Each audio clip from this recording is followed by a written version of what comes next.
Iniciando a gravação, uma boa noite a todos, né? Reforçando que hoje é o nosso último dia de aula formal, porque hoje eu estou encerrando o conteúdo, porque o conteúdo do dia 23 de outubro, que é aprendizagem e abordagem em dificuldades de aprender, eu estou juntando com neurociência e educação, tá? Hoje eu vou falar de algumas contribuições do entendimento da neurociência para a educação e vou zipar isso, vou trazer isso junto com estratégias, com metodologias de ensino baseado nos achados das neurociências, aquilo que possa ser útil para vocês, né, caso vocês forem trabalhar com na área de educação, né, e quiserem fazer isso à luz de alguns pressupostos dos achados das neurociências, né. Então, estou juntando essas Boa duas aulas. noite. Boa noite, Arlete. Tudo bem? Tudo jóia. Ok, seja bem-vinda. Então, Obrigada. Arlete, estava... Daí, professor, melhorou bastante? Sim, sim, sim, com certeza. Com certeza, cada vez melhor. Que bom. Então, pessoal, assim, hoje eu estou explicando pro pessoal, né, que eu estou juntando as duas aulas, né? A gente teve uma aula do dia 23, que é aprendizagem e abordagem, né, em dificuldades do aprender. Eu estou juntando com a de hoje, que é neurociência e educação. A gente vai fazer as duas coisas juntas, Tá. né? Porém, no dia 18 de dezembro, que é o dia do grau C, para quem pegar grau C, a minha ideia é a gente ter um período para a prova, mas depois a gente faz uma combinação, e isso eu vou fazer a combinação no dia da revisão para a prova, por aí.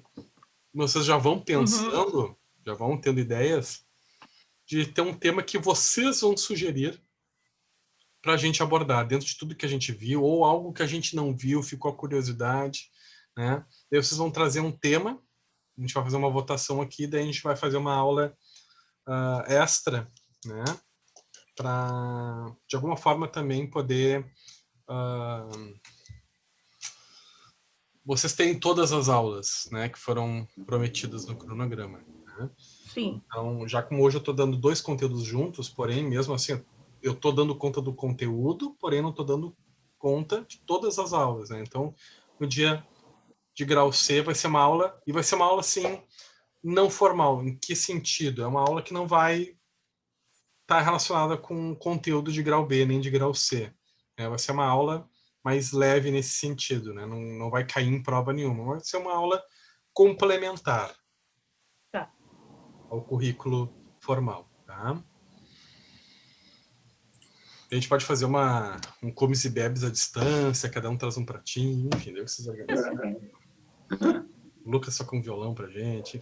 Tá, bom, pessoal, então eu vou compartilhar a tela com vocês aqui. Só um pouquinho que fechou de novo aqui.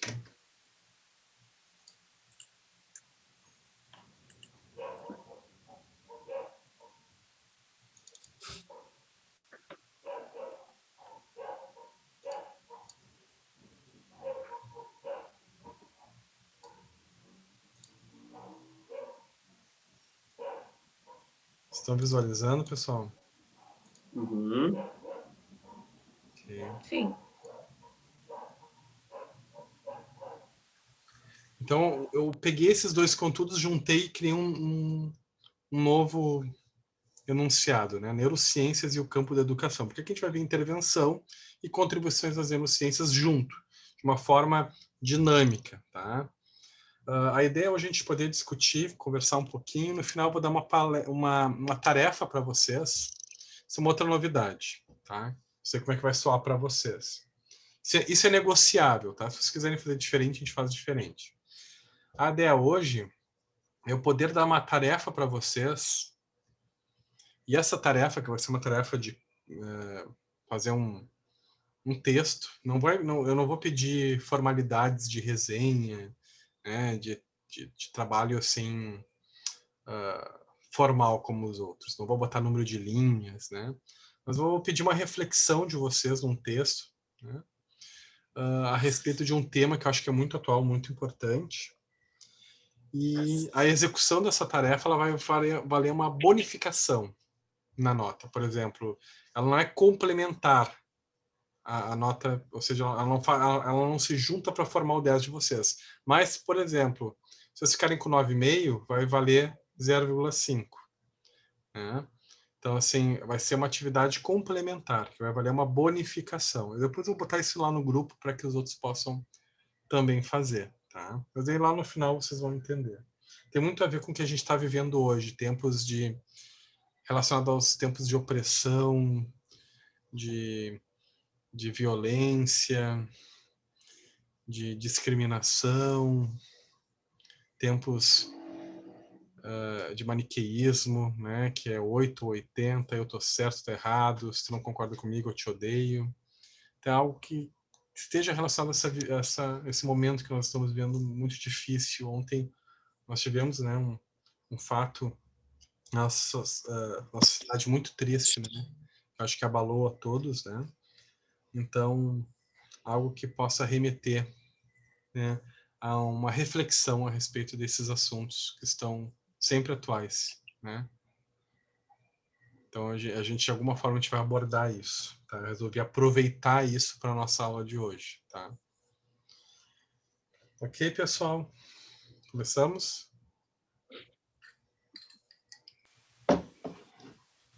Vamos lá. Então, pessoal, não há receitas. Quando a gente fala das contribuições das neurociências para a educação, a gente costuma dizer que não existe receita de bolo, né? Não existe assim. Eu sei que tem muito livro que vocês vão achar que vai dizer, o livro que vai fazer você passar na prova, né? Tem aquele William Douglas, que é um escritor muito famoso da área do aprendizado, que faz muitos livros focados na organização para concursos, dos estudos para concursos, né? E claro, ele tem algumas metodologias baseadas na PNL, nas neurociências. Porém, não existe receita de bolo. Nenhum livro que tu vá ler sobre o assunto vai te garantir o sucesso, porque isso depende de muitas variáveis que um livro que não te tu vai conhecer o livro, mas o livro não vai te conhecer para poder te orientar da forma correta, né? São muitas variáveis que podem influenciar, são variáveis intervenientes no processo de ensino-aprendizagem. Então, hoje a gente vai entender um pouquinho dessas variáveis, né?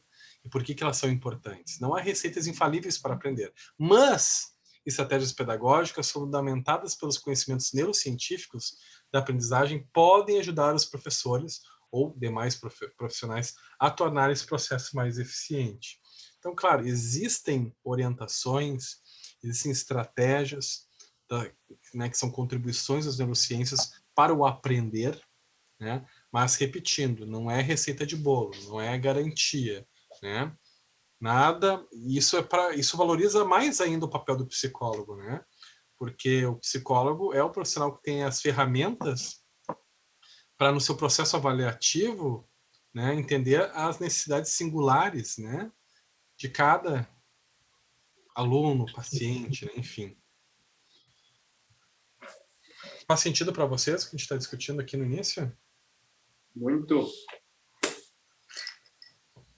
Para mim faz. Uhum. Então, uma questão que é importante a gente falar, que a gente falou nas últimas aulas, né, é da questão da estimulação dos sentidos, né? Falamos muito aqui da sinestesia, né, da importância de se utilizar vários estímulos sensoriais na aprendizagem. Não só estimular vários sentidos, mas entender qual são os sentidos que são mais sensíveis no processo de aprendizagem do sujeito, né? Tem pessoas que são mais visuais, tem pessoas que são mais auditivas, outras olfativas, enfim, táteis, sinestésicas, né?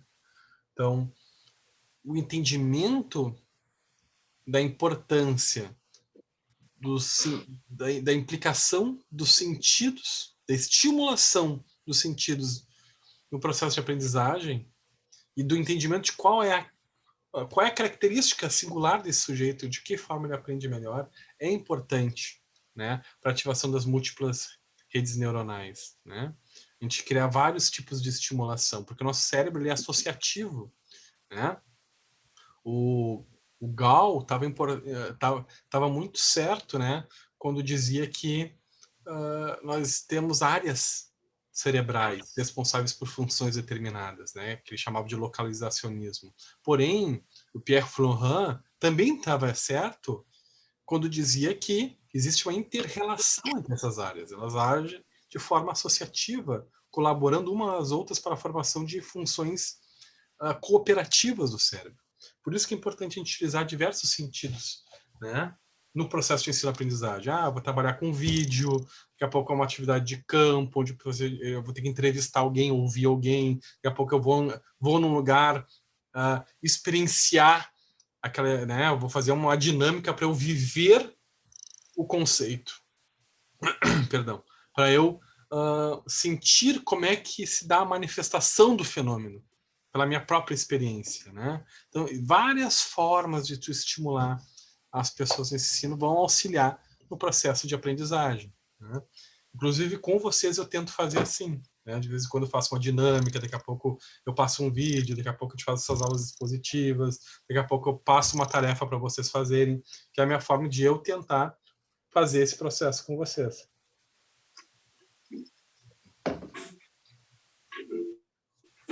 E quando a gente fala de vivenciar os conceitos, né, eu falo no sentido de recontar, rever, repassar, né, a gente experimentar o conceito para que isso ative aquela memória mais episódica. Porque vocês se lembram, né? Essa aula é bem integrativa dos conceitos que nós vimos, né?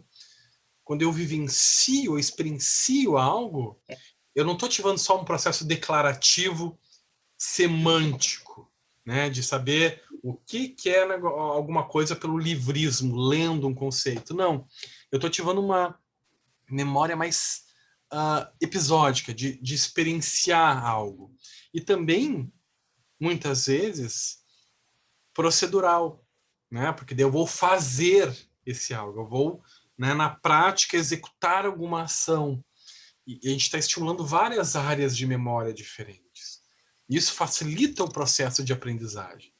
E é uma contribuição do entendimento dos processos cognitivos neuronais, né, das neurociências, para o processo de aprender. Então, recontar, rever, repassar, né, que é ver, escutar, falar, escrever, contar, experimentar, vivenciar, dando significado ao que se faz. É importante para o aprendizado, né?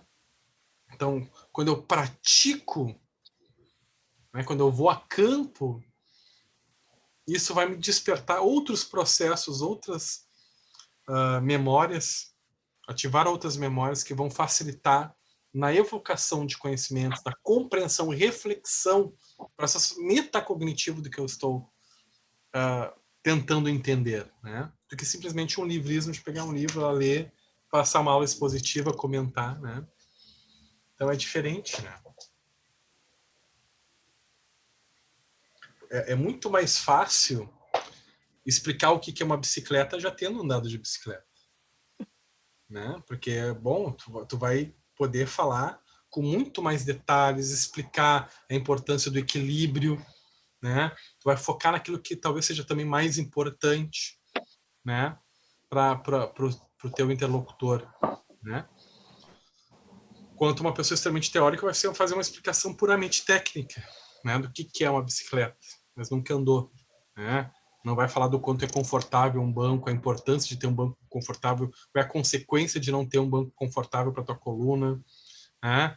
Então, a gente experienciar traz mais riqueza para o processo de aprender, né? Eu diria que é fundamental. Despertar a curiosidade, uma outra contribuição das neurociências para facilitar o processo de ensino-aprendizagem, né? Por que despertar a curiosidade? Porque quando a gente instiga a curiosidade, a gente está ativando um processo motivacional no sujeito. Eu vou falar de novo ainda, eu vou me repetir pelo processo motivacional, mas a curiosidade, ela instiga o movimento de ação. Porque a ação, ela deve preceder o movimento de eu ir até o conhecimento, né? O interesse de eu me deslocar do ponto A para o ponto B para conseguir entender um conceito, para entender, né, uma teoria, ou tentar experienciá-la, né? A curiosidade que eu instigo nas pessoas, né, que pode ser na forma de um desafio, que pode ser na forma de uma até de uma possível recompensa que o sujeito possa receber, né? Geralmente não falo punição, pode ter processos de punição, contingências de punição, porém os estudos mostram que os processos de aprendizagem baseados em processos punitivos, eles tendem a se extinguir o movimento do aprender quando se ausenta o objeto punidor, o estimulante punidor, né? Quanto estímulos reforçadores, né, costumam ter um efeito mais longo, né, na mudança de comportamento do indivíduo. Então, despertar a curiosidade no sentido de motivação, de fazer o sujeito se direcionar a um estudo, ao conhecimento, também é importante, instigando, sendo algo desafiador, algo que faça sentido na vida do sujeito também. Tem que ter relação com a vida do sujeito. Não pode ser algo distante, né? Daqui a pouco eu poderia fazer no final da nossa aula hoje. Seja bem-vinda, Brenda. Agora que eu te vi aqui. Boa noite. Eu poderia, no final da aula de hoje, propor uma atividade para vocês, fazer um estudo sobre a motivação dos astronautas da Tesla de descobrirem planetas fora do sistema nervoso, perdão, sistema solar, né? Bom, isso pode motivar vocês. Ok, pode motivar. Daqui a pouco tem pessoas aqui que acham maravilhoso, muito bacana a questão de astrologia, de, né, enfim, astronomia, perdão. Astronomia, não astrologia. Astronomia, enfim, pode achar um máximo. Porém, né, se eu faço um tema ligado mais à psicologia, ao fazer do psicólogo, a chance disso fazer mais sentido para vocês é maior. E a chance disso também despertar uma curiosidade e uma motivação também é maior. Então, o ensino ele tem que ser contextualizado, né? Tem que ter relação com a vida dos sujeitos. O sujeito tem que sentir que aquilo está próximo da vida dele, no sentido que esse estudo vai me ajudar, na minha forma de compreender a minha vida e a minha relação como sujeito na sociedade, por ser próximo da nossa realidade. Isso também impulsiona o processo de aprender.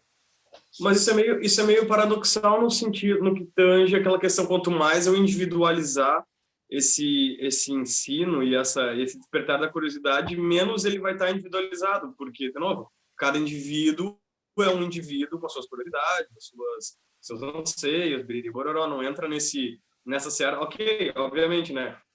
A tendência tende-se a, né? Pô, se há uma turma de psicologia, se eu der um estudo relacionado à psicologia, um maior gosto, mas enfim, a tendência nem sempre é regra, né? Então não entra. Como é que se lida com essa seara da individualização, quebrar a questão da individualização? A individualização quebrar me explica a própria individualização. Vamos lá, por exemplo, assim, no momento que eu estou individualizando, né? Porque o objetivo desse despertar a curiosidade seria, porque de novo, assim, dentro de uma sala de aula, né?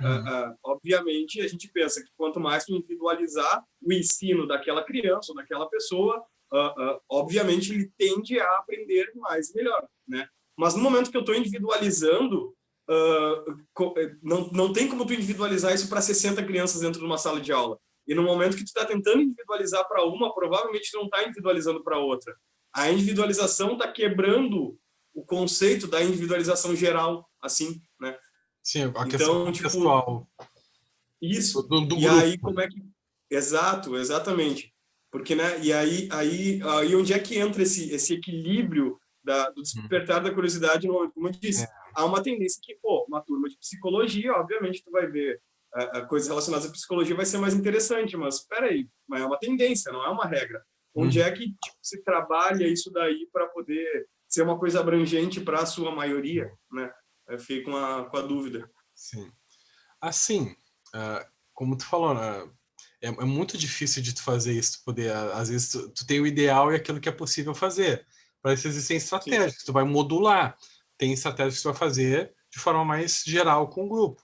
Mas tem atividades que tu pode... Porque, assim, uma das grandes contribuições das neurociências para os estudos, para a área da educação, né, foi a importância da atribuição de significado para a experiência. E o significado ele sempre vai ser singular, sempre vai ser. Tem processos que são, a gente pode trazer aqui de construções de visões sociais, a gente pode entrar na teoria dos arquétipos, né, entrar em questões mais junguianas, simbólicas, mas, querendo ou não, esse social ele é construído por visões, processos singulares individuais, mesmo assim, mesmo assim. E essa contribuição da atribuição de significado foi o que gerou, foi um dos pilares para o desenvolvimento das teorias construtivistas, que visam entender, né, fazer a eliciação de processos cognitivos, biológicos, mas também da importância da autonomia do sujeito na sua busca de aprendizado, na construção própria. Né? Sim. Ou seja, eu tenho o meu caminho no aprendizado. O professor ele é um tutor, ele não deve ser um formador. Não é exatamente formador que eu quero dizer aqui. Não, mas eu entendi onde tu está querendo ir. Só que, de novo, tu imbuir essa consciência no indivíduo também é um outro tremendo de um desafio. Sim. É uma coisa tipo... Porque existe muito preconceito com alguns conceitos do construtivismo, porque alguns entendem assim, não, só um pouquinho. O professor ele se desvaloriza no processo quando ele dá autonomia demais para o aluno, para ele conhecer. Né? Mas o professor, quando ele não faz isso, entra mais no ensino um pouquinho mais tradicional, né? O professor ele acaba moldando demais a cabeça do aluno em conformidade daquilo que ele pensa e não reforça o pensamento crítico. Né? E a própria construção do aluno, do seu saber e da sua atribuição de significado. Algumas pessoas dizem que o ensino construtivista ele vai contra a construção de ensinos gerais, de conhecimentos sociais, né? por individualizar muitas vezes o processo. Não, é muito pelo contrário. Né? O construtivismo ele leva, principalmente o Vygotskiano, né?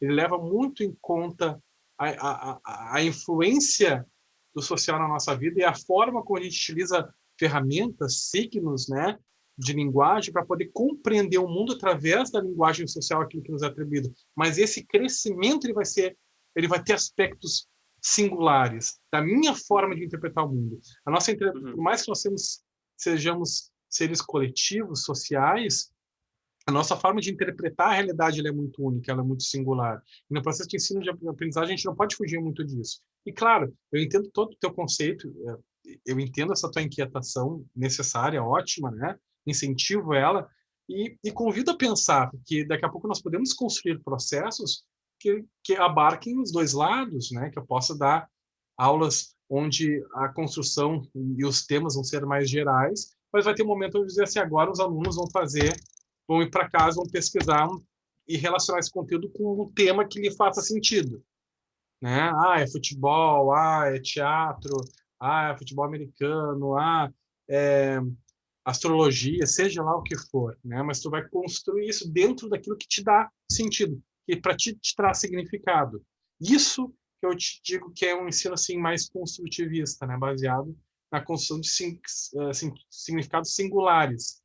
Uma coisa não exime a outra, tem espaço para tu trabalhar de todas as formas, né? É tudo estratégias que tu vai utilizar para reforçar o conteúdo. Tu pode dar um conteúdo em sala de aula de uma forma mais geral, de uma forma mais com exemplos, né? Mais exemplos que têm significado para o professor, né? Ele passa para os alunos, mas é importante ter um momento onde tu passa para o aluno, não, e para ti, que sentido que tu dá para isso, né? Sim.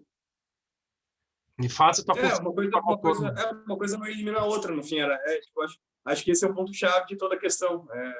Realmente, uma coisa não elimina a outra. Né? Talvez seja uma visão muito amadora, muito inicial minha, que eu fiquei pensando, tá, mas como fazer das duas formas? Né? Mas com a tua explicação eu consegui entender. Para mim faz fez muito sentido. E também é que a gente tá vindo de uma aula, eu tô vindo de uma aula que a gente estava vendo o Alport, né? O Gordon Alport. Aí entrou sobre essa questão do individualismo, aí eu já fiquei, e é bem o que o Alport fala, ele mesmo tem essa coisa do tipo, cara, no final das contas, não há uma resposta e nunca haverá uma resposta-chave que determine o indivíduo devido à sua complexidade, né? Então, a gente vê toda a teorização sobre a coisa que parece que, tipo, estou me encaminhando para uma resposta. E aí, depois, lendo o Alport, para mim, fez muito sentido, me tocou muito, né, o autor. Tipo, realmente, não dá, não tem uma, tipo, define a personalidade do ser humano, é 42, nunca, não vai dar. Não tem, sabe? Então, aí tu explicando essas duas, essa ambiguidade que possa haver dentro de sala de aula, para mim fez muito sentido, muito, muito. Eu gosto muito de uma frase, bárbaro isso tudo que está trazendo para nós, né, Lucas? E tem uma frase que eu gosto muito que diz assim: as perguntas, elas são eternas, mas as respostas, elas são recicláveis, né? Ou seja, por exemplo, na década de 80, o ovo era a causa do colesterol. Hoje em dia, o ovo não é mais a causa do colesterol, né? Existem outros fatores associados. Então, assim, a pergunta é a mesma. O ovo está relacionado com o colesterol. Agora, a resposta, ela vai mudando de acordo com o nosso contexto, com o nosso conhecimento, com o nosso grau de profundidade, né? Então, é muito difícil Isso é só um exemplo para mostrar o quanto é difícil a gente ter uma resposta para o mundo. E talvez a gente tenha que focar mais nas perguntas, a importância das perguntas, né? Nos processos até de ensino-aprendizagem, né? Às vezes a gente dá tarefas de ensino-aprendizagem onde o importante é estimular a pergunta, o questionamento, a dúvida, né? E não se preocupar em um aluno ter respostas fechadas, autolimitantes, né? Que é um processo também meio perigoso, né? De não, eu sei tudo. Isso não existe. Os fenômenos sociais, psíquicos, né? Enfim, fenomenológicos do nosso mundo, eles estão em constante mutação com o nosso desenvolvimento, a mudança do nosso mundo, a mudança cultural e o nosso aprofundamento e desenvolvimento, né? Ok. A importância, né? E aí eu implico algumas... Só um pouquinho, pessoal. Só um pouquinho. Vocês estão enxergando a tela? Sim.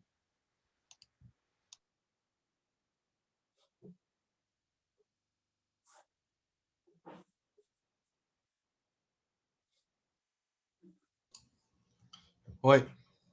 Oi. Oi. Vamos seguir aqui, pessoal. Peço desculpas pelo... Então, outra contribuição foi da importância da higienização do sono, né? A gente ter horário para dormir, horário para acordar, ter um ciclo do sono regulado, e existe um porquê disso. Eu não sei se você lembrar lá das primeiras aulas que a gente falou de epitálamo, né? A importância do epitálamo, que faz parte do diencéfalo, cuja uma das funções, né, é a regulação da glândula pineal, que faz a liberação de melatonina, né, que ajuda a regular o nosso sono, o nosso ciclo circadiano. Então, um ciclo circadiano bem regulado, com sonos profundos, né? Sonos REM, que a gente chama, né? São sonos que ajudam na consolidação de memórias e liberação de substâncias que são importantíssimas para o processo de ensino-aprendizado. Quando a gente tem um sono profundo, a gente libera substâncias como acetilcolina, a gente libera substâncias como a testosterona, né? A gente libera substâncias como, em mais quantidade, a melatonina. São substâncias que facilitam na consolidação das memórias, para transformar as memórias em memórias de longo prazo, né? Isso se dá, geralmente, em sonos mais profundos, né? É quando tu passa para o estágio 4, né? O estágio mais profundo do sono. Então, ali tem os estágios pré-determinados. O estágio 1, que é o mais superficial, divide entre o sono e a vigília, 2 a 5%. O estágio 2, né? Sono de profundidade intermediária, estágio 3, sono profundo de ondas lentas, relacionado com funções metabólicas, com produção do hormônio do crescimento.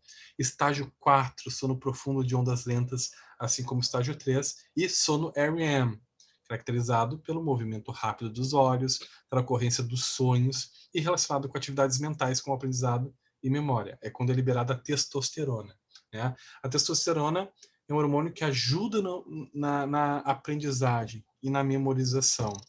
Ele também está intimamente ligado com o processo de memória visual. É um hormônio que, quanto mais presente em níveis adequados, dentro de uma adequação, né, da liberação desse hormônio, ele ajuda na capacidade de tu fixar visualmente conteúdos naquilo que tu vê. Isso é uma curiosidade, né? Mas é uma contribuição dos estudos da neurociência. Mas a principal contribuição realmente do dormir bem para o processo de ensino-aprendizagem é a liberação dessas substâncias no sono de REM que vão facilitar na consolidação de memórias, transformação de memórias de curto prazo, né, intermediárias, em memórias de longo prazo. E claro, também na fase de REM, é quando o teu corpo tem um descanso mais profundo, uma recuperação de energias mais profundas, e tu estando mais bem descansado, com as horas de sono adequadas, a tua capacidade de concentração, né, e de atenção no outro dia também vão estar mais a pleno, né, em melhores condições. E a atenção, né, a concentração são importantíssimos para tu conseguir aprender, né, para tu conseguir observar e codificar as informações que vêm do ambiente no processo de memorização. Então, o sono ele é fundamental no processo de aprender, né? Tem muitos concurseiros que às vezes vão procurar vocês, vão ter pacientes que vão estar fazendo vestibular, Enem, algum concurso público, e antes de trabalhar qualquer técnica, avaliar, enfim, você vai ter que avaliar algumas outras coisas antes de tu entrar nos estudos realmente com o aluno, né? Uma delas é a higienização do sono, para ver se ele está dormindo o suficiente, de forma com qualidade, né? Se é um sono reparador, porque muitas vezes eles têm na cabeça de, não, quanto menos eu dormir, mais tempo eu vou estar estudando. Eles pensam na quantidade, não na qualidade do processo de estudo, né? Então, a higienização do sono vai ser uma das primeiras coisas que vocês vão verificar com esses pacientes, né? Tem várias coisas, ambiente, questões emocionais, que eu vou citar também aqui hoje para vocês.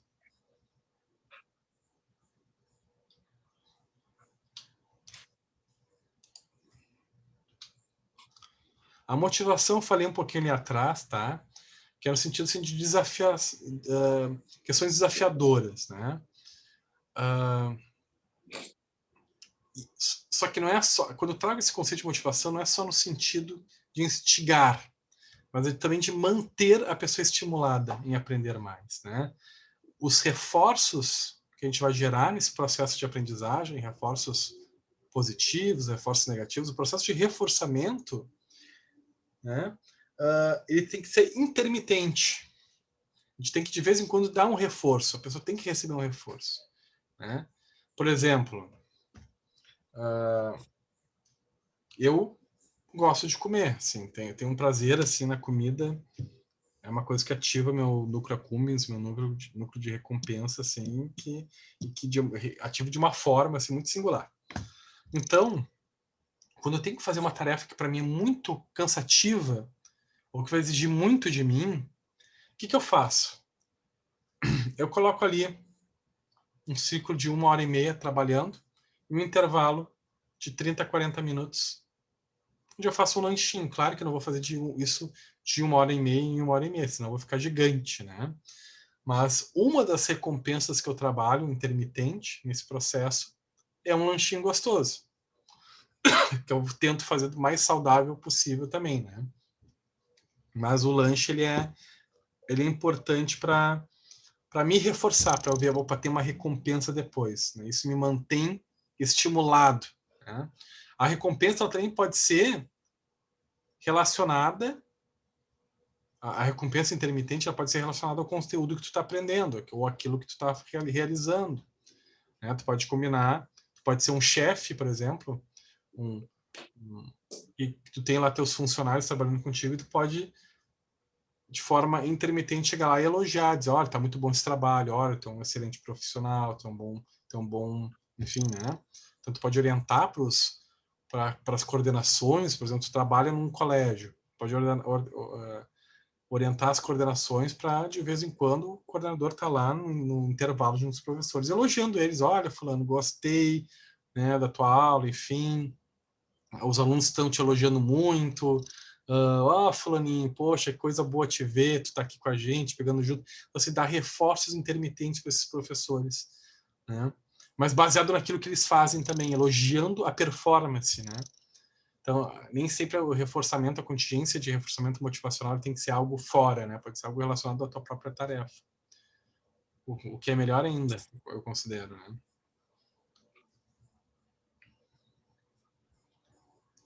Alternância de atividades. Isso aqui está muito relacionado com também o que eu falei em motivação, né? Eu vou falar de 2 tipos de alternância, tá? Uma alternância é a alternância de estímulos. Porque quando o estímulo ele é sempre igual, eu não sei se vocês já pararam para pensar assim, mas se o professor fica dando aula sempre do mesmo jeito, falando sempre da mesma forma, tá? Isso pode acabar, de alguma forma, causando uma monotonia na aula. Os alunos vão cansando da voz. Digamos assim, eu vou dar um exemplo da minha voz agora, tá? Bom dia, pessoal. Boa noite, desculpa, errei. Hoje nós vamos falar sobre as dicas da neurociência para a sala de aula. Eu vou começar aqui citando o número 6, alternância de atividades. Aulas longas, sem intervalos, e com conteúdo densos, são mais propensas a distrações. Algumas atividades que podem ser utilizadas em aula. Exposição de tema, perguntação que motive a discussão do tema entre colegas, vídeos, produções de textos, entonação de voz e postura do professor, pausas para descanso ou para contar casos curiosos ou surpreendentes. Se eu ficasse dando aula nessa mesma entonação, lendo as lâminas, né? Eu diria que era lâminas, né? Mas enfim, slides. Lâminas eu denuncio a idade. Uma hora vocês iam cansar, uma hora vocês iam começar a sentir sono, ia ficar mais difícil prestar atenção na aula, né? Porque eu não tenho variação de estímulo nenhuma, né? Então isso de alguma forma vai acabar prejudicando. Então é importante fazer uma alternância de estímulos, de atividades, né? Daqui a pouco assim, tu expõe o tema, mas tu também faz perguntas para o aluno falar, estímulo que os alunos possam perguntar sobre o tema, para eles poderem participar, né? A participação de um próprio colega pode ser um processo de motivação para o outro, no sentido de alternar os estímulos. Quando eu falo de alternância de atividades, no fundo é alternância de estímulos, né? Perguntas que motivem a discussão do tema entre colegas, vídeos, né? Outras formas de estimular. Eu estou falando, né? Daqui a pouco eu posso mostrar um vídeo, né? Eu posso pedir que vocês produzam um texto, né? Uma resenha. Eu posso mudar a entonação da voz, né? Eu posso fazer alternância de estímulos, né? Vocês não estão em sala de aula comigo, mas uma coisa que eu faço, né? Quem assiste minha aula costuma dizer que parece que está assistindo um jogo de tênis. O aluno fica assim, ó. Olha para o outro lado, olha para cá, porque eu fico andando para lá e para cá. Às vezes o aluno pode pensar, poxa, professor Luiz, né, especializado em neuropsicologia, entende dessa questão de estímulos, deve estar querendo alternar o estímulo para facilitar o processo de ensino-aprendizagem. Não, eu sou um pouco hiperativo mesmo, daí eu acabo tendo ganhos secundários da minha hiperatividade, né? Então, realmente, eu sou hiperativo, eu não consigo ficar parado em sala de aula, mas eu tenho ganho secundário disso, que é o aluno, às vezes, né, ter uma alternância de estímulo nesse sentido, né? Eu já tive alunos que falaram para mim assim, olha, professor, para um pouquinho, tá? Tô ficando tonto. Isso também pode acontecer, tá? Então também não exagerem nessa alternância de estímulos. Pode ser entonação de voz, pode ser dar uma pausa para descanso, por isso a gente tem os intervalos também, para que o aluno possa recuperar também a sua memória, né? O nosso ponto máximo perfeito de concentração imutável que a gente tem, que o nosso cérebro é capaz de manter com perfeição, é 7 minutos. Depois de 7 minutos começa a decair. Começa a decair. Claro, o gráfico não é assim, né? Vai decaindo aos pouquinhos, né? Depois de 1h30 começa a ser mais vertiginosa a queda, né? Mas vai caindo, né? Então, assim, é importante a gente dar intervalos para que o aluno possa retomar o fôlego e retomar a energia para voltar de novo com uma concentração mais adequada. Tá? Então, alternar estímulos, mas também dar intervalos para que esse aluno possa, né, ou as pessoas envolvidas numa determinada atividade possam recuperar a energia, né, pela atividade. Queria fazer uma pergunta para vocês. Vocês notaram alguma coisa de diferente que aconteceu? Sim, a batida. Né? Alguém esqueceu a batida em algum momento, enquanto eu estava falando? Parou e pensou... Na real, me atrapalhou pra caramba. Tá. É, Também te atrapalhou? atrapalhou. Rodrigo.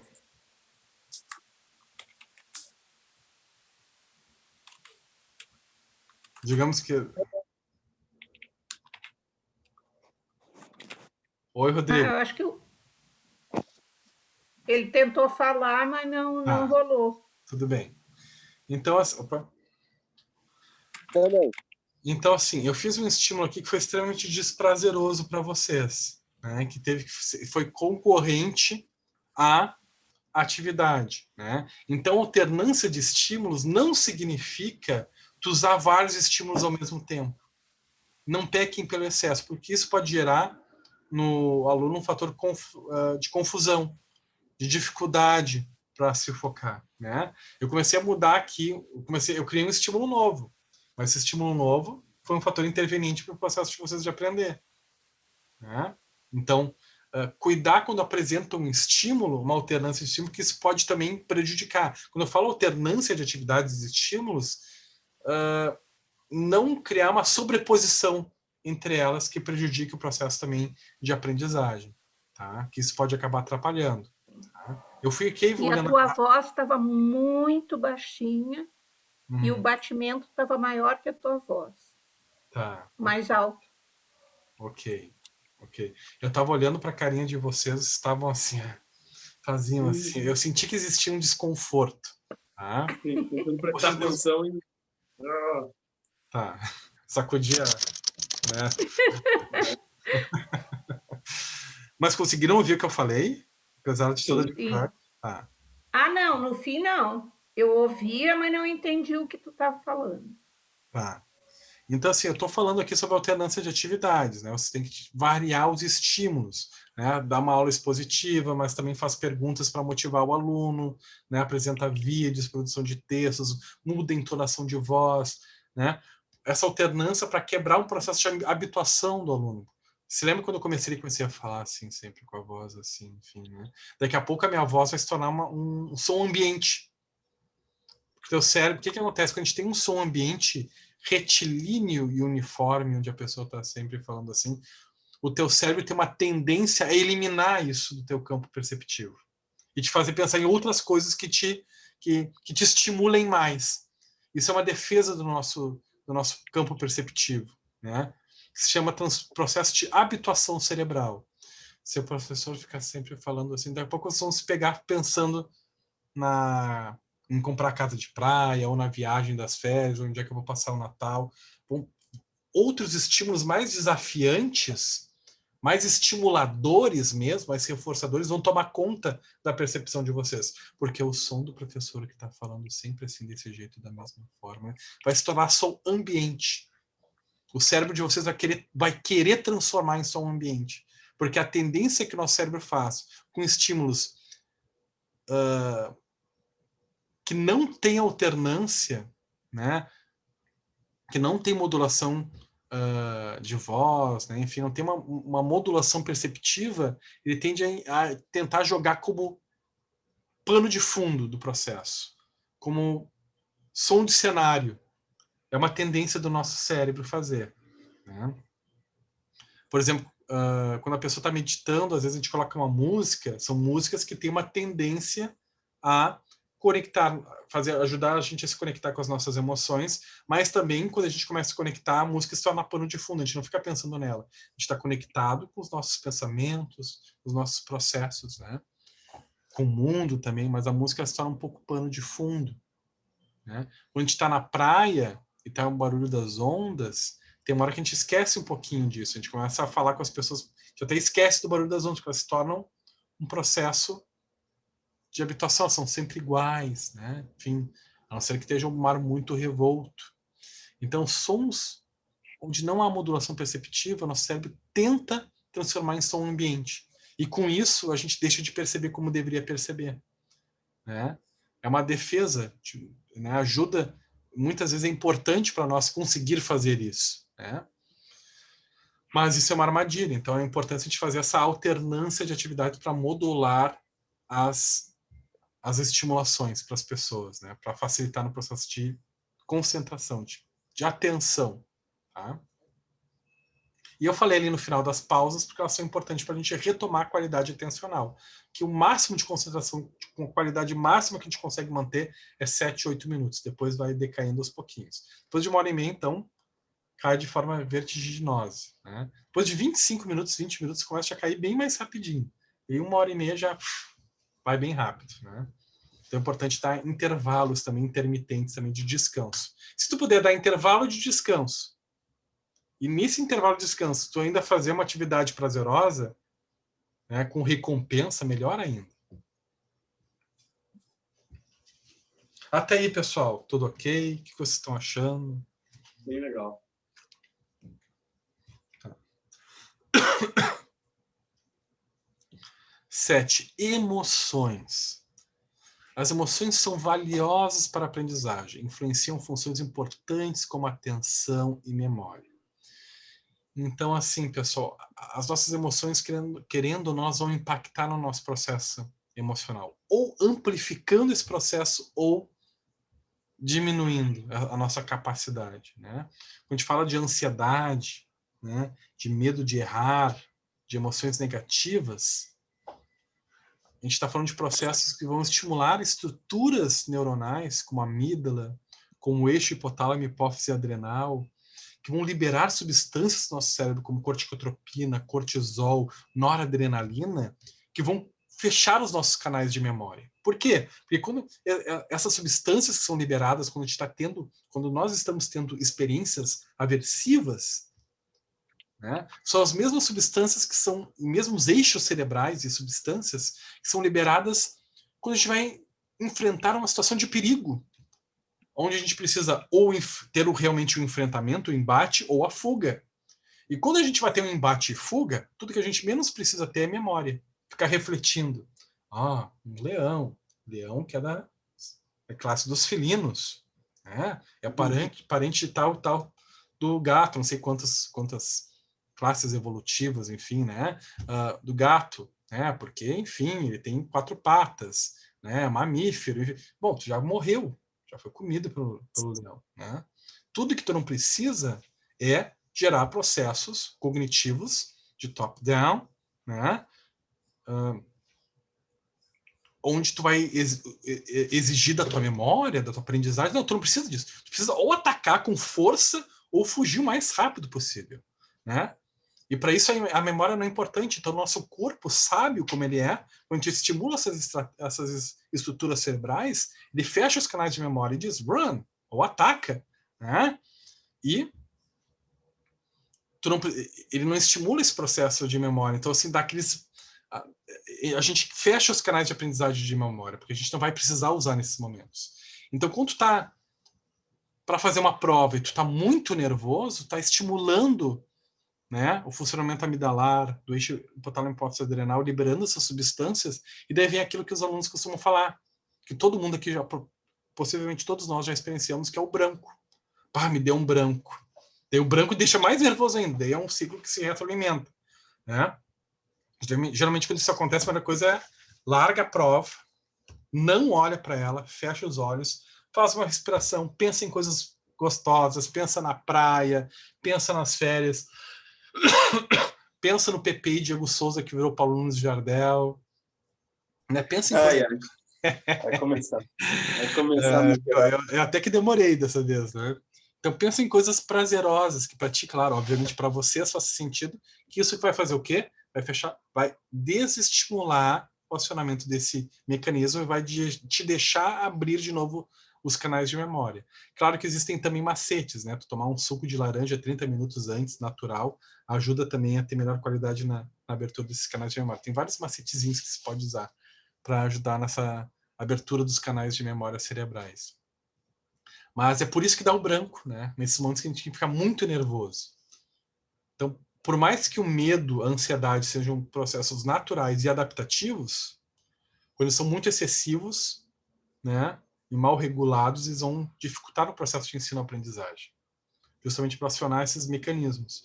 E com relação ao sucesso, emoções positivas, isso vai ativar núcleos, né, dopaminérgicos no nosso cérebro, que vão gerar bem-estar, alegria, e vai facilitar o processo de abertura dos canais de memória, né, de motivação. Então, as emoções impactam muito fortemente no processo de aprendizagem. E o entendimento e a valorização disso foi uma contribuição dos campos das neurociências, né? E o que traz uma crítica muito grande para os nossos processos de seleção para entrada em ensino superior ou em cursos, né? Porque às vezes você não está medindo só conhecimento, você está medindo a capacidade de regulação emocional do sujeito. Porque tem pessoas que têm uma capacidade de conhecimento muito maior do que o outro, estudou muito mais, se dedicou muito mais, mas não tem uma gestão emocional tão boa quanto o outro, o que faz ele fracassar na hora da execução da participação, né, em um concurso público, né, ou de algum processo seletivo, porque não tem uma boa gestão emocional, se deixa levar por processos, emoções negativas, ansiedade, medo, e isso acaba o prejudicando no seu desempenho, enquanto o outro consegue, por mais que tenha estudado menos, consegue botar toda a sua potência em ato por estar melhor preparado emocionalmente. Vamos fazer uns 15 minutinhos, pessoal? O que vocês acham? Vamos, tranquilo. Então tá. Olha ali, ó, já usando as distrações aí. Vamos tornar a matéria algo, né, que faça sentido. Aqui está falando que a gente tem, né, um tempo de concentração, depois vai decaindo. Então vamos dar esse intervalinho para recuperar a nossa concentração, a nossa atenção. Certo. Tá? São 8:02 para mim, então 8:17 a gente volta, tá, pessoal? Bom intervalo. Legal. Valeu.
Olá, pessoal.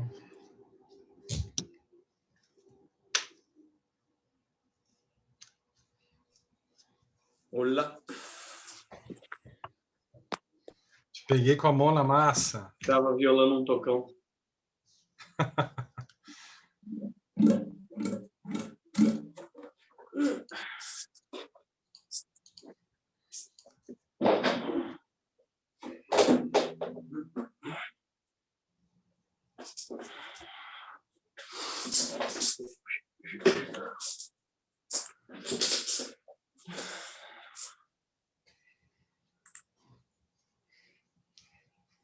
Então, pessoal, seguindo.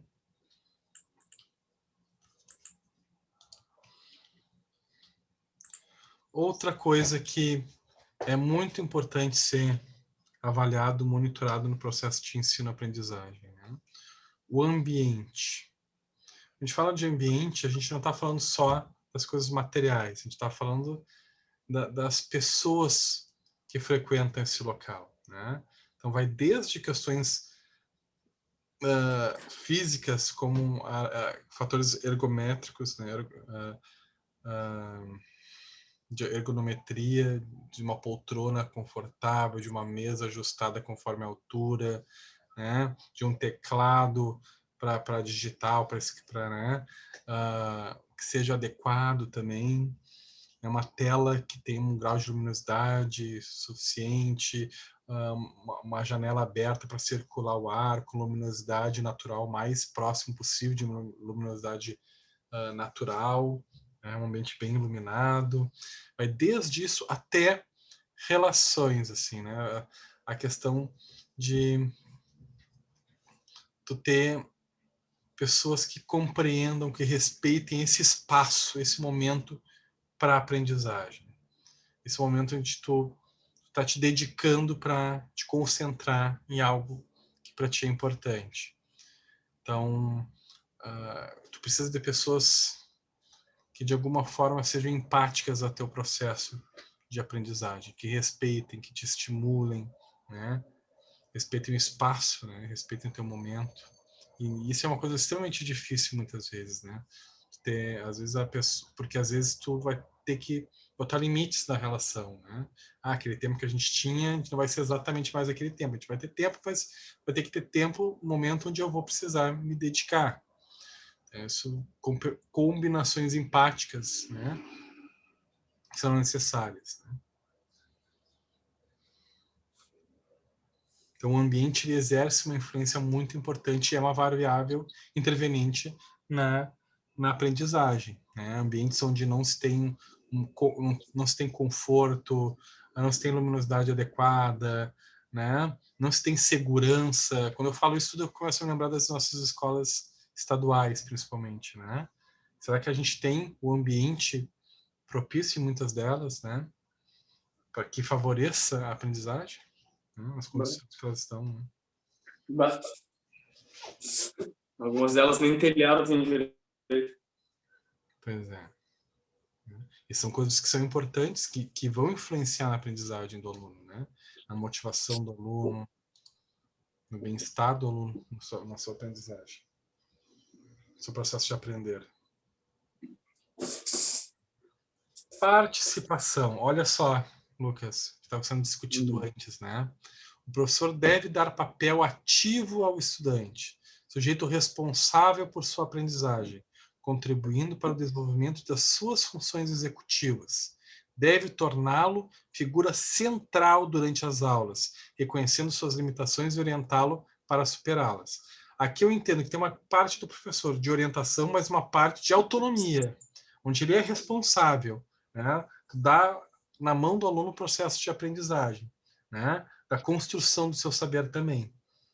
Então, isso a gente chama de processo de educação ativa, né? Onde o aluno tem papel ativo no seu processo de aprender. Né? Se a gente considerar que entre as funções executivas a gente tem a capacidade, né, de flexibilidade cognitiva, de capacidade de tomada de decisão e julgamento, essas coisas envolvem muito processos autônomos do sujeito, né? A capacidade desse aluno de conseguir avaliar o que o professor dá em sala de aula e contextualizar no seu estilo de vida, isso indica ou isso exige do aluno uma boa capacidade de flexibilidade cognitiva.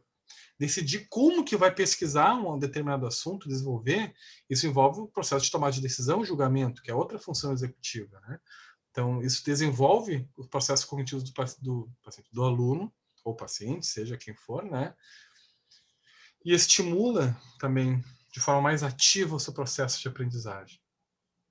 E quando a gente fala disso, a gente está falando muito eu falo muito de construtivismo, assim, mas é aquilo que eu acredito. Cada professor tem o seu perfil, né?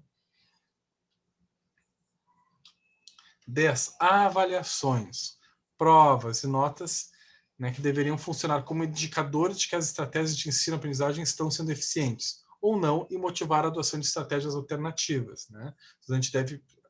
O estudante precisa saber por que está errando e onde está falhando para poder refletir sobre como melhorar. Então, algum sistema de avaliação, que pode ser prova, que pode ser trabalho, que pode ser uma conversa, um seminário, uma discussão, uma resenha sobre um assunto, de infinitas formas, onde a criatividade de vocês permitir, né? E sempre lembrando que na avaliação nós temos um nível de proficiência mínimo, né? Mas que também a gente não deve colocar toda a expectativa e reduzir os alunos a números, né? Os alunos são muito mais do que um número, né? O aprendizado do aluno não é só a nota, é como ele se relaciona com a nota, o que ele faz depois de uma nota, qual é a postura dele no seu processo de aprender, qual é naquilo que ele não atingiu, como é que ele se relaciona com isso, ele busca mais, ele é inquieto, enfim, tudo isso envolve o processo de ensino-aprendizagem, não só apenas uma nota. A nota, ela traz um aspecto que ajuda a nortear o processo de aprendizagem do aluno, porém, ele não é definitivo, ele não é integrador. A nota é uma nota. A nota avaliada só como uma nota é um fator de avaliação reducionista, né? Por isso que tem que entrar a postura do aluno, o quanto o aluno é motivado, se é um aluno que busca mais, que é envolvido, que é participativo, tudo isso dá o sentido de avaliação, né? Não só uma nota. Enfim. Não sei se faz sentido para vocês. A pena que não é visto dessa forma, né? Infelizmente, é reducionismo à nota. Na grande parcela da educação, né? É redução à nota, infelizmente.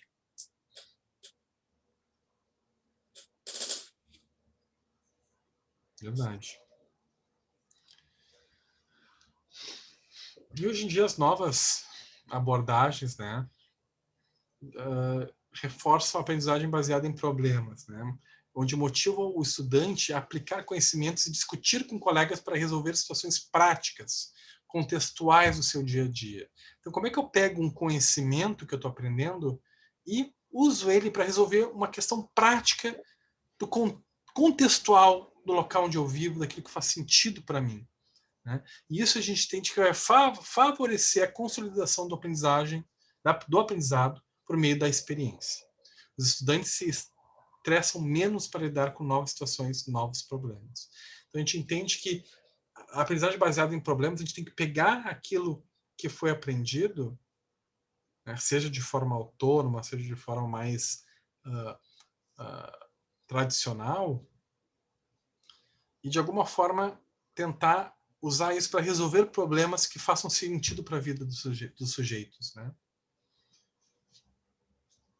Ele possa usar isso numa prática para melhorar a sua qualidade de vida, a vida da sua comunidade, né? Tem que ter um sentido prático. Senão isso não vai favorecer uma aprendizagem de longo prazo, né? Consolidada. Porque esse processo ele vai mobilizar mais recursos cognitivos do que uma aula expositiva, né? Ele vai permitir estabelecer objetivos, definir estratégias, selecionar ações e refrear e transformar comportamentos. Essas são as etapas da resolução de problemas, né? Então existe aqui um ciclo da aprendizagem baseado em problemas, né? Onde se dá um cenário, um problema, se estimula que os alunos façam um brainstorm, uma associação livre, né, para buscar formas de compreender esse problema e resolvê-lo. Se estrutura uma forma de resolver esse problema, ou seja, se escolhe, tu vai fazer um brainstorm com várias formas de resolver. Daí tu vai escolher, dentro desse brainstorm, essas várias alternativas para lidar com esse problema, tu vai eleger aquelas que fazem mais sentido, que podem mais dar certo. Daí tu vai estruturá-las, né? Quais que tu vai utilizar. E daí tu vai tematizar elas. Ou seja, elas vão ser baseadas numa forma de resolver o problema que tu acredita, baseado nos teus valores, né? Bom, daí tu vai fazer a formulação, né? Ou seja, o que embasa essa minha forma de resolver, né? Será que eu vou ter que buscar conhecimento, né? Algum tipo de embasamento teórico que reforce a minha prática, a forma como eu vejo que tem que resolver esse problema? Será que algum autor conhecido concorda ou não, né? Daqui a pouco eu não concordo, eu trago para ser o meu contraponto da minha forma de pensar, né? E daí eu vou começar a aplicabilidade disso, né? Vou começar uma construção de uma resolução de problemas. E depois a gente avalia se, teoricamente ou na prática, se essa intervenção ela poderia ser eficaz através de uma reflexão, de uma conversa ou da própria aplicabilidade, comparando, né? Se isso traria uma mudança no campo mais empírico de pensamento ou na aplicabilidade. Eu apliquei, bom, houve alguma mudança? Eu consegui modificar essa minha realidade? Então, essa reflexão, nesse ciclo de aprendizagem baseada em problemas, eu convido vocês a um desafio. Que desafio é esse? É um desafio que vai valer nota. Não constituinte do 10, para a nota o 10 vocês já vão constituir com o trabalho que vocês estão fazendo e com a prova. Esse é uma nota bônus. Tá? O aluno ficou com 9,5, vai para 10, ficou com 6,5, vai para 7. Tá? É 0,5. Não precisa estruturar, fazer quantidade de linhas. Eu quero só uma reflexão de vocês, mas que, de alguma forma, aqui quando chega na parte de aquisição de conhecimento, pode ser uma frase de alguém que vocês gostam, que embase a forma de vocês pensarem, por exemplo. Não precisa fazer um estudo, uma resenha, uma pesquisa bibliográfica, não, calma. Faz uma coisa bem light, tá? Pode ser uma folha ali, uma página ali, meia página, vocês que vão avaliar. Qual é o desafio? O que eu quero? Eu quero que vocês, baseados neste evento muito triste, né, que nós experienciamos como cidadãos, né, ontem, de violação de direitos, que envolve racismo, né, a violência com uma porção da nossa população, né, digamos, a gente possa até generalizar para a população mundial, né, que foi escravizada, que passou por diversas violências, né, na sua história, que continua sendo alvo por mais que tenha havido há muitos e muitos anos, né, a abolição da escravatura continua sofrendo violência, discriminação, né, pela sua raça, sua cor. Como é que vocês trabalhariam esse tema, isso que ocorreu ontem, numa sala de aula com alunos, para auxiliá-los na reflexão, para não reproduzirem esse tipo de comportamento e para serem seres críticos desta realidade. Baseado nesse ciclo aqui, como é que vocês trabalhariam isso em sala de aula? Uma aula, por exemplo. Ou vocês dariam uma tarefa para esses alunos para ajudar eles a refletirem, serem cidadãos melhores do que nós somos hoje. Né? Como é que vocês fariam? Né? O problema é esse que eu estou passando para vocês. Brainstorm é bom. Como é que eu trabalharia com esses alunos? Eu faria dinâmicas, eu ia mandar eles pesquisarem, de que forma, enfim, né? Então, daí, qual a estratégia que seriam melhores eu trabalhar com esses alunos? Como é que eu faria isso, né? Que tema? Qual seria a realidade? Desculpa, qual que seria a realidade desses alunos num cenário persona, assim? Porque eu acho que... Mas eu dou margem para a tua criatividade. Se quiser fazer com aluno de escola particular, ok. Se quiser escola estadual, ok. Como tu quiser. Tá, não é Eu porque vou eu ia falar dizer dentro da minha realidade. que são duas formas diferentes de trabalho. Eu tive a oportunidade de trabalhar com as duas realidades, então é brutalmente diferente a forma de embasar isso daí, Ok? para cada uma das realidades, assim. Então, Se tu quiser, tu pode usar as duas. Se quiser, pode escolher uma. Tu decide. Isso aqui vai envolver um pouquinho. Vocês viram que não é estruturado, né? Eu não botei nenhuma orientação maior aqui. Tá só uma foto. Que desafio. Eu quero que vocês usem a criatividade, aquilo que traz sentido para vocês. Aí eu trabalharia isso com meus alunos. Daqui a pouco, perdão, Lucas, eu não sei, mas daqui a pouco tu dá aula particular de violão, de guitarra. Eu trabalharia esse tema com meus alunos um dia, trabalhando com músicas, não sei, estou viajando aqui, né? Ou em sala de aula, né? Enfim. Então, cada um vai criar a forma de trabalhar com que tipo de aluno que vocês imaginarem. Vocês vão criar o cenário. O cenário é tal, a violência que aconteceu ontem com uma pessoa preta, né, que sofreu violência, veio a óbito. Como é que eu trabalharia isso com alunos ou de um colégio? Daí vem a criatividade de vocês. Ou alunos de um curso técnico, ou alunos, enfim, meus colegas da psicologia são os alunos, né, do curso da FAMAC. Como é que eu levaria esse tema para trabalhar com os meus colegas?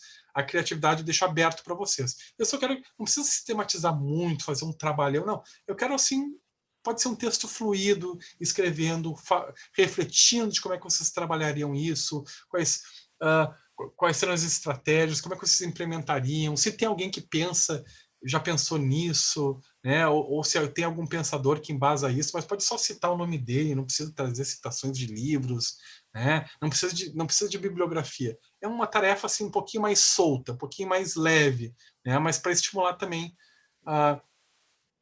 uma discussão que a gente precisa ter nesse momento na nossa sociedade, mas embasado no nosso processo aqui de trabalho em sala de aula, tá?